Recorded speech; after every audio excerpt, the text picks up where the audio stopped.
live, or are we not live yet?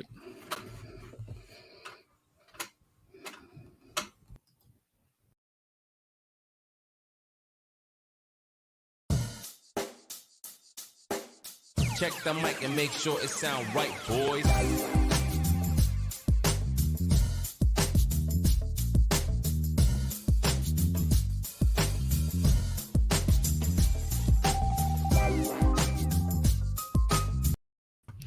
Well, Sean, my Ian book theory went out the book really quickly.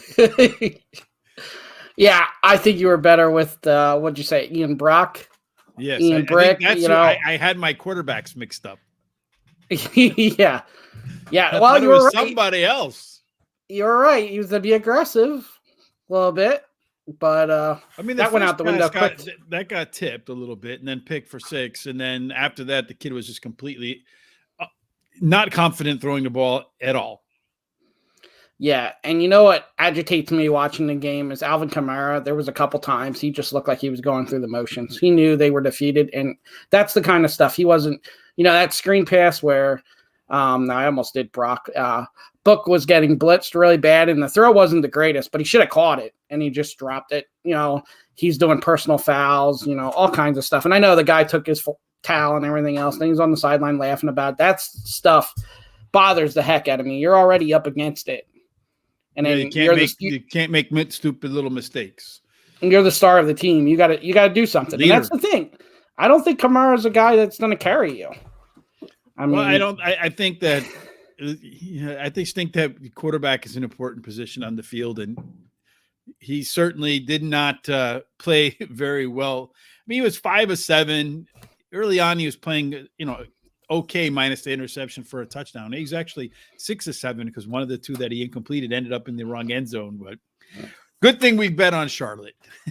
Yeah, that was a good one. Yes, it was the exact opposite of that. It was the easy one, right? Yeah, and of the night.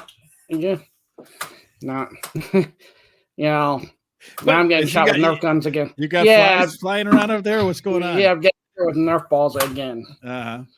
Well, in any case, let's talk a little bit about if you've learned anything new yesterday, Sean. Well, not really. I mean, we kind of everything we knew. You thought Book might have done better, but I kind of had my hesitations, kind of figured it would be like that. And Miami still struggled to make the explosive plays. Yeah, they don't have any explosive plays. But, it's not going to surprise me. Yeah, they're up against it going to Tennessee and facing New England, but it would not surprise me they win one of the 2 and they sneak in. That could happen indeed. So let's talk about the NBA tonight, Sean. That's the big league going on, the most popular league of sports.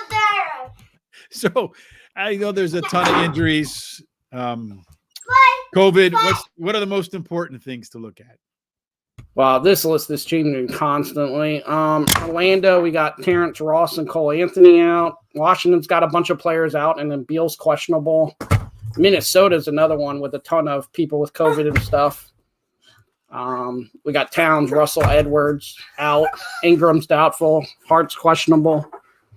Cleveland's got Darius Garland out. Evan Mobley's questionable. But Cleveland, it doesn't seem to matter who's out. They just keep reloading. Jordan Poole's out for Golden State.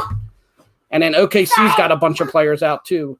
Not big names, but guys for them. Young guys, Josh Giddey and Jeremiah Robinson are both in the starting lineup. Yeah, so looking at the NBA tonight, Sean, there's really, with all these injuries, it's hard to say that there's any kind of weird line movements, more so than it is that there's just reaction to what's going on with rosters, right? And exactly. looking at some of these games, there's just a bunch of heavy bets across the board. You have just a ton of money on let's see, I got the money lines up here. You got big money on the over in the Bucks Magic game, 93 cents on the dollar. You have big money on the under in the Wizards and the Heat, 99 cents on the dollar. Big money on the Sixers, 95 cents on the dollar. Big money on the over in that game, 93 cents on the dollar. Big money on the Cavaliers, as you mentioned, 91 cents on the dollar. Big money in the over in that game, Sean, 93 cents on the dollar. Big money on the Knicks, 93 cents on the Knicks. Big money on the under in the Knicks and the Timberwolves, 82 cents. 98 cents of the dollar on the LA Lakers. So this COVID, while yes, indeed, it is having a big impact, you're just seeing some really heavily weighted bets towards some teams money-wise. So with that in mind, are there any particular NBA bets that are going to attract your wallet tonight? Yeah, I'm going to actually double dip in one game, which that line's actually come down, and I know they have some players out, but like I said, Cleveland keeps reloading. I'm going to take Cleveland giving up, it looks like 3.5 right now. 3.5 at minus 109. Yeah, and then I'm going to take the over in that game too because Cleveland seems to still be able to score. The Pelicans don't have a good defense, and they usually score okay. They score enough that they won't be the reason that it doesn't go over. So if Cleveland puts their points up, be good. Well, I agree with you in the total in that game, Sean. I have that one highlighted as well. New Orleans doesn't play games minus 212. So I'm going to go the over on that game as well. And I'm going to take another game in here too tonight, Sean. So the Cleveland New Orleans line is up to 213 actually for minus 110. So I'm also going to take the LA Lakers laying 5.5. Russell Westbrook is out tonight with illness. Wonder why that is. Yeah, well, and how odd is it to say sick. that helps you? Yes, that he's his game has been sick. Never mind him. But and I don't mean sick in like man, that's sick. But I mean like you need to go get some penicillin. Sick. Did you see what? And I'm gonna have to phrase this right if you didn't. Did you see what Shannon Sharp said about him? Shannon Sharp said, "Yeah, like he's like a good-looking girl, and when you get to know him, you realize nobody wants him." Yeah, right? Why everybody else got rid of him? Yep. Yeah. So, man, well, I understand that. So I'm going to take the Lakers in that spot tonight. I feel like they're going to pound Houston. They're going to want to come out. They've been watching the show, and they're going to want to come out and make a Sean statement that all is good in Tinseltown. Hardly, but in any case, anything else that you like in the NBA? Yeah. So I get the Lakers laying 5.5 at minus 110, Sean. I'm gonna do Sacramento giving up 5.5 too. I think Sacramento probably would win this game anyway, and then you got those couple young guys out for $114, but yeah, minus 5.5 for 110. All right, yeah, I'll do that. The other one I was thinking about, but then you kind of make me nervous too, and it's the Knicks on the road. That's another one I was thinking about, but I'm gonna pass on that one. And that's pretty much it. Yeah, I don't have anything else. There's a couple things I was looking at. Like I was actually leaning Minnesota, but all of those COVID issues. I was looking at the total in that game going over, but again, you just don't know what you're going to get. I was looking at the total in the Sacramento-Oklahoma City game. Sometimes Oklahoma City they don't play defense. They're not even a sieve. They're just an open faucet to the basket. And I was thinking about that game, but again, yeah, that number 224 is a little on the upside. And surprisingly, when these two teams get together, even though they're not known for playing defense, I guess they're just god-awful offenses make it difficult for them to get over 224. So I'm only going to go with the Lakers minus 5.5 and the over with you in the Cleveland-New Orleans game. Yeah, sounds good. Sounds good indeed. So college football, we got a bunch of bowl games today, Sean. There's a couple going. There's one going on right now, Air Force and Louisville. Obviously, we didn't have any action on that. Auburn with a late touchdown to Houston loses. So you got Texas Tech and Mississippi State. The game, that line really moved about. Opened up at 3.5 and jumped to 10.5, Sean. Yeah, I'm going to take Mississippi State, giving up the points. Leach comes back. Texas Tech, you know how he is. He's not gonna leave any bar. He's gonna crush them tonight. I think they're gonna score as many points as they want. Texas Tech's got some offense, but their defense is not very good. So I'm gonna take Mississippi State and give up the points here. And you probably can do an over on the team total for Mississippi State too. It's probably like 34.5, I think it is. You probably could go that way too, but I'll just take Mississippi State giving up the 10.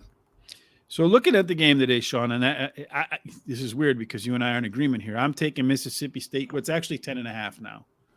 It was 10. So I got it at 10 at DraftKings, but it's 10.5. The line continues to creep up. We can do 10.5 for minus 105 at Bet365, Sean. So that's what we're going to do. You have 2/3 of the tickets are on Mississippi State. but 93 cents on the dollar. So everybody's thinking like you and I. They actually had this game going over too. 76% of the tickets, 95 cents on the dollar on that side. You got West Virginia and Minnesota, Sean. This game was kind of interesting to me. I was thinking about taking Minnesota. Then I looked at all the matchups, and believe it or not, most of the matchups favor the West Virginia squad. Yeah, the only concern, isn't it? I believe it's Laney Brown, the running back for West Virginia. He's not going to be there, and he's been their key player offensively. Mm-hmm. So that would be my concern there, but I don't want to give up 5 with Minnesota. What I'm going to look here is the total. Minnesota's offense is wishy-washy sometimes, and West Virginia's going to be missing their offensive player. So I'm going to take – I know it's a low total, especially for a bowl game, but I'm going to take 44.5. Yeah. Ooh, so 44.5. Sean's back in Sean mode now, just taking everything. So 44.5 for minus 110. Yeah, well, I shouldn't do that either because I was 3-1 Sunday and 2-0 yesterday. I guess I should keep it under 4 plays. We'll see how the day goes, and I'll be back to 4 plays. Indeed. So for me, that's it. Mississippi State, and then I have nothing else in the college football ranks for tonight, Sean. Well, unfortunately, no, it was going to be a good game, UCLA and NC State, and that just got canceled 1 hour or 2 ago. So too much COVID again? Yeah, UCLA was decimated with it, I guess. So that should have been a good game. That was going to be a shootout and everything else. Wouldn't have been, though, if everybody was COVIDed up, right? And they went to the field and played. That's kind of sad that they get there and then they have to cancel it at the last minute. Right? Yeah, hours before kickoff. I mean, I just feel like there should be like a window there that once they cross into that window, that's that, right? Yeah, you would think. You would think, but, safety is paramount. All right, so next up is the last thing tonight is college basketball. Hockey returns today too, or soon, but I'm not into hockey yet, especially since they take a little bit of a break. College hoops, Sean, it's funny. Yesterday I said, what's this world coming to that Syracuse doesn't get to blow out a team? And of course, what happens? They almost score 100 and they win by what, 32? Yes, that makes me ill, Sean. All right, so you have a couple of NCAA hoop games yet to play. Notre Dame and Pittsburgh, Fresno State, Boise State, Yale, St. Mary, Sean. Anything on that roster that's attractive to you? No. You have Gonzaga and Baylor too, but you got to give them a ton of points. Not a fan of that. Notre Dame and Pittsburgh, too inconsistent for me to back either one of those teams. And then like the Boise, there's nothing for me. Well, I'm going to back Notre Dame, Sean. I break my own rules all the damn time, which is a sad state of affairs. I say I'm never going to do a road team again. But when I look at the matchups between Notre Dame and Pittsburgh, they're all in favor of Notre Dame. They're the better shooting team. They're the better rebounding team. They're the better scoring team. They get to the free throw line more often. They play at a higher pace than Pittsburgh. So they'll have more possessions, and when they get those possessions, they're more efficient. So I feel like 4 points is not a lot of points to lay on the road. It's one of those games where you're kind of hoping that they either blow them out or they're up by 3 or 4 late, and then they free throw their way into the cover, which is kind of what I'm hoping for, that they free throw their way into the cover. Really what I want is a blowout. I don't even have to think about it. So I don't want any angry texts about sports coming from Rich. But I've been calming down about that. I've been taking some stress relief medicines. Not really. Yeah, I agree with you. If you have to go one way, I'd go Notre Dame. Pittsburgh has been awful this year. I mean, they've lost. Some teams have gone into Pittsburgh and beat them by double digits that just aren't even big name schools. Yeah, so Notre Dame should be able to do that. So, well, I guess they have all of the matchup advantages. So that's it for tonight, Sean. Pretty quick roster of stuff. Got a couple of NBA games, but with all the COVID, it makes it really difficult to really like anything overly aggressive. We both agree that Cleveland and New Orleans is likely to go over. I like the Lakers laying 5.5. What are the rest of your NBA plays? So I got Cleveland giving up 3.5, and double Sacramento giving up 5.5. Yeah, never good. But those were the first 2 that really stuck out to me. The over stuck out to me first, but then Cleveland, they've just been covering. I mean, their record against the spread is absolutely almost as good as Teddy Bridgewater's until he gets off of that bandwagon. All right. Then we both agree that Mississippi State's going to put an ass whooping on Texas Tech. So we're both laying 10.5 there. Sean's got some other action right in the other college game because Sean, he can't help himself. There's West Virginia, Minnesota. He's got to play. West Virginia, Minnesota under 44.5. Ooh, that's a tough one. He doesn't have anything in the college hoops arena. I'm going to take Notre Dame laying the 4 at Pittsburgh because, as I mentioned, they have every single statistical advantage. All right, Sean. Well, that wraps up today, man. Pretty quick show. Any final thoughts before we get up and get out of here? No, I mean, we have a bunch of bowl games, hopefully, as the week goes on. As long as they don't get canceled an hour beforehand. And then the NFL, they're strictly Sunday and Monday at this point. No Thursday night football this week. So, Yep, they're heading into that playoff mode, right? Yeah. Yes, well, I mean, it's kind of felt like playoff mode the last week or two, the way the playoff spots are going. And it's going to even amp up a little bit more these last 2 weeks. Hard to believe that the NFL season's almost over. All right, Sean, if you like what you saw today, folks, please follow us at Moneyline Madmen. That's our handle both at Twitter and at Facebook. It's also something we're working towards getting as our YouTube handle. So if you would be kind enough to subscribe, please do so we can hit that 100 mark and get the Vanity URL. We would appreciate that. Give us a thumbs up and tell your friends about us no matter how you communicate at Facebook, Twitter, Instagram, over the phone, texting, whatever it is you do. Friends don't let friends bet without knowing what to fade. Right, Sean?